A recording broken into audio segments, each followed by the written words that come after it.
আবার দেখেন মিরেশ্বরায় ডাকাতির সময় গণপিটুনিতে নিহত হয়েছে বিএনপির নেতা।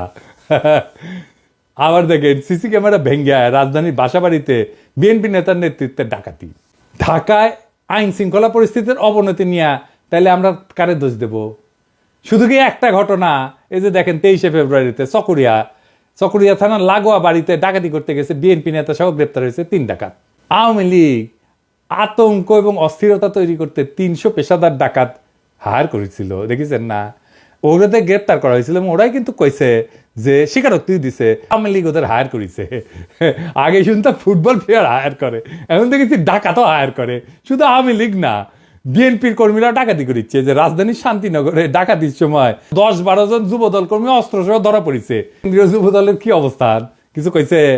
গত রাতে এই ডাকাতির চেষ্টার সময় শান্তিনগরে মতিঝিল থানা যুবদলের সাথে সংশ্লিষ্ট একদল ব্যক্তি সাধারণ জনতার হাতে গণধোলাইয়ের শিকার হয়ে পুলিশের হাতে আটক হয়েছে।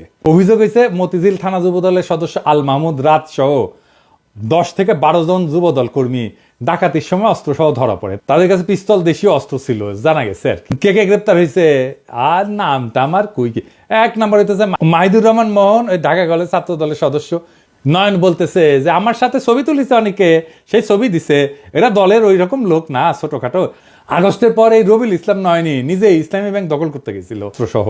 একাধিক গণমাধ্যমে সংবাদ প্রকাশিত হইলেও দল কিছু কিন্তু করে নাই। 2 নম্বর মাসুদ, রমনা থানা 19 নম্বর ওয়ার্ডের যুব দলের সদস্য এবং পেশার ড্রাইভার। 3 নম্বর নূর আলম, যুগ্ম আহ্বায়ক 19 নম্বর ওয়ার্ড যুব দল। 4 নম্বর আল মাহমুদ রাজ, যুবদল সভাপতি আব্দুল মোনায়েম মুন্না এবং রবিউল ইসলাম নয়নের ঘনিষ্ঠ সহযোগী। হ্যাঁ, বনশ্রীতে ওই যে মনে আছে না যে গুলি করে ডাকাতির কথা, সবাই সে কি কাউ লাগিয়ে দিছিল, তাই না? সবচেয়ে বেশি হাউকাউ লেগেছিল বিএনপি।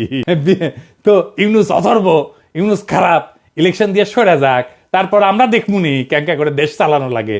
সেই অথর্ব ইউনুস ডাকাত দলকে গ্রেপ্তার করেছে, স্বর্ণ উদ্ধার করেছে। 2 ডাকাতের পরিচয়ও পাওয়া গেছে, বুঝছাও।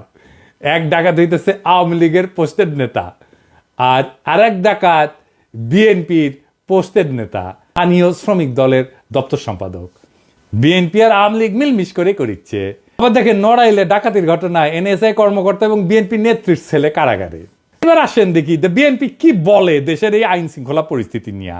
বিএনপির মিডিয়া উইং এর মিডিয়া সেলের ফেসবুক পেজ থেকে বলি, লিখিচ্ছে দেশ জুড়ে ডাকাতি চিন্তা এক ভয়াবহ পরিস্থিতিতে রূপ নিয়েছে। পতিত স্বৈরাচার হাসিনার দোসরেরা মিলে একে একে ডাকাতি চিন্তার মতো ন্যাক্কারজনক ঘটনা ঘটাচ্ছে। তার মানে কি বিএনপি হাসিনার দোসর মনে হচ্ছে। বিশেষ করে রাজধানী ঢাকাতে প্রতিদিনই কোনো না কোনো ডাকাতি আর চিন্তায়ের ঘটনা ঘটেই চলেছে। এইসব যে ফ্যাসিস্ট হাসিনার ষড়যন্ত্রের অংশ তার প্রমাণ পাওয়া যায় আওয়ামী লীগ নেতা গাজীপুর সিটি কর্পোরেশনের সাবেক মেয়র জাহাঙ্গীর আলমের ভাইরাল হওয়া এক ভিডিওতে। তো জাহাঙ্গীর আলম আপনাকে কি দিচ্ছে? লোকজনিত করিচ্ছে। নির্বাচিত সরকারের অনুপস্থিতিতে নানাভাবে দেশকে অস্থিতিশীল করার চক্রান্ত করছে পতিত স্বৈরাচার আওয়ামী সন্ত্রাসীরা। স্থিতিশীল করতে নির্বাচনের বিকল্প নাই। দ্রুত সময় এটা অবাধ, সুষ্ঠু, গ্রহণযোগ্য নির্বাচনের মাধ্যমে জনগণের সরকার দেশ স্থিতিশীলতা ফিরে আনতে সক্ষম হবে। তাই নিজেদের কর্মীদের ডাকাতির নামে দেবেন। অবশ্য ভালো, ডাকাতদের হাতে ক্ষমতা গেলে অবশ্য ভালোই, খারাপ না।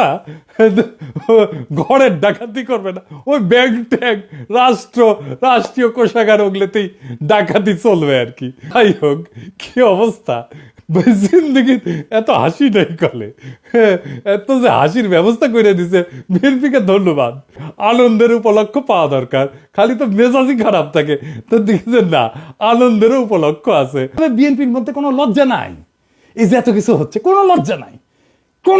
আমরা বলতেছি ভাবতেছি যে আমরা ওদের শত্রুতা করছি, নিজের লোক দলের লোক ডাকাতি করতে যে ধরা পড়িচ্ছে। আপনাদের তো সুইসাইড করা উচিত রে মিয়া। অনার বলে তো একটা জিনিস আছে, নির্লজ্জের মতো বলতেছেন নির্বাচন হলে সব ঠিক হয়ে যাবে। অনেকে বলতেছে প্রফেসর ইউনূস বলছে নির্বাচন ডিসেম্বরে হবে। না, প্রফেসর ইউনূস এটা বলেন নাই। ডিসেম্বর একটা কথার কথা, কোনো ডেডলাইন না। কেন না এটা বুঝাই বলি।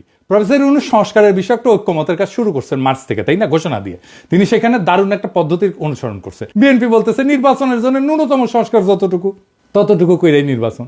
তো ভালো কথা, সেটা লিখে দেন না কেন, বলে আসেন প্রফেসর, দেরি করছেন কেন, সরাসরি বলে আসেন। এতদিন তো মার্চের তো অর্ধেক মাস পার হয়ে গেল, অতটুকু করতে কত টাইম লাগে সেটা হিসাব করা যাবে নি। ডিসেম্বর কেন, জুন জুলাই তো হয়ে যেতে পারে নির্বাচন, যদি সবাই মিলে বলেন আমরা কোনো সংস্কারই চাই না। ইনফ্যাক্ট মির্জা আব্বাস তো আরো ডেঞ্জারাস কথা বলছে সংস্কার করলে আমরা এটা চেঞ্জ করবো ক্ষমতায় আসলে। আপনি শিওর আপনি ক্ষমতা আসতে পারবেন মির্জা ভাই? তাইলে একদিন বসেছিলেন কেন? আগেই বলতেন যে সংস্কার চাই না, বসে বসে সবাই বেকার খাটতো না, তাই না? আপনারাই যেহেতু দেশের মা বাপ, জিতলেই যেহেতু সবকিছু দেশের মালিকানা পাওয়া যান, দেশ তো জমিদারি আপনাদের, তাই না? জমিদারি কিনে নেন নির্বাচন কইরা, আপনার রাজনৈতিক দল তাই যা খুশি করতে পারেন। আর আমরা তো তেজপাতা, আপনার তো মির্জা ভাই রাজনীতি করাই উচিত না। কথাটা তো পুরাই অরাজনৈতিক, উদ্ধত হাসিনা, নমরুদ আর ফেরাউনের কণ্ঠস্বর। দেশটা তো আপনার বাপের না। জুলাই আগস্ট বিপ্লবের সময় ছাত্ররা লিখেছিল লাখো শহীদের রক্তে কেনা দেশটা কারো বাপের না, দেশ কি আপনার বাপের মির্জা ভাই? ভোটে জিতে যা খুশি করার অধিকার আপনার থাকে না? পারলে করে দেখান, যদি খ্যাটম থাকে। পারলে আমরা ঠেকাবো। জানের ভয়ে তো 28শে অক্টোবর দাঁড়াইতে পারেন নাই, মনে নাই? বল্টনে 16 বছর ফ্যাসিবাদের খাইছেন দেশটারে, 111 ঠেকাইতে পারেন নাই, এখন হারকিউলিস হয়ে গেছেন। বাপরে, ডরাইছি। আপনার তো দলের কর্মীদের উপরে দরদ নাই, ওদের একটু ডাকাতি ডাকাতি করতে দেন, ওদের কি কোনোই অধিকার নাই? একটু জিব্বাটাকে সামাল দেন। ভাইরে একটু বলেন দোহাই তোদের একটুকু চুপ কর, ডাকাতি করিবারে দেয়া আমারে অবসর।